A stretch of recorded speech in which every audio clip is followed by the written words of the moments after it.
வணக்கம், இது உங்கள் தினக்கதிர்.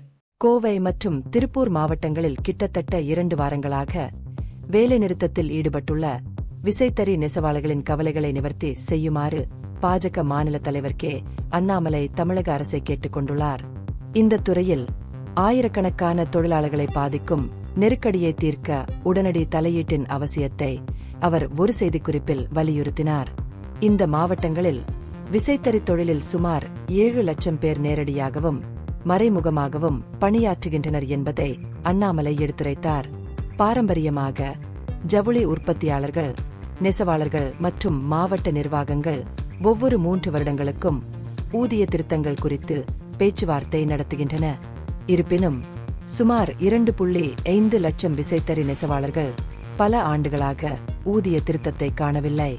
பிப்ரவரி 2022 இல் ஒப்புக்கொள்ளப்பட்ட 15% ஊதிய உயர்வு இன்னும் செயல்படுத்தப்படவில்லை என்று அவர் சுட்டிக்காட்டினார். விசைத்தறித்துறை ஏற்கனவே மின் கட்டண உயர்வு, வாடகை அதிகரிப்பு, உதிரி பாகங்களுக்கான அதிக செலவுகள் மற்றும் தொழிலாளர்கள் பற்றாக்குறை போன்ற சவால்களை எதிர்கொள்கிறது. இது நெசவாளர்களின் நிலைமையை மேலும் மோசமாக்குகிறது. கடந்த 15 மாதங்களில் பல சுற்று பேச்சுவார்த்தைகள் தீர்வை கொண்டுவர தவறிவிட்டன. தற்போது கிட்டத்தட்ட 1.25 லட்சம் விசைத்தறி தொழிலாளர்கள் வேலைநிறுத்தத்தில் ஈடுபட்டுள்ளனர். இதனால் கடந்த 13 நாட்களில் சுமார் 390 கோடி ரூபாய் உற்பத்தி இழப்பு ஏற்பட்டுள்ளது. ஊதிய உயர்வை அமல்படுத்துவதில் ஏற்பட்ட நீண்ட கால தாமதம் தொழிலாளர்களின் வாழ்வாதாரத்தை கடுமையாக பாதித்துள்ளதாகவும், இதன் விளைவாக சுமார் 50,000 விசைத்தறிகள் மூடப்பட்டுள்ளதாகவும் அண்ணாமலை வலியுறுத்தினார். மேலும் இழப்புகள் மற்றும் கஷ்டங்களை தடுக்க விசைத்தறி வேலை செய்யும் பிரிவு உரிமையாளர்களுக்கும் பெரிய ஜவுளி உற்பத்தியாளர்களுக்கும் இடையே மேலும் தாமதமின்றி பேச்சுவார்த்தைகளை தொடங்குமாறு அண்ணாமலை மாநில அரசை வலியுறுத்தினார்.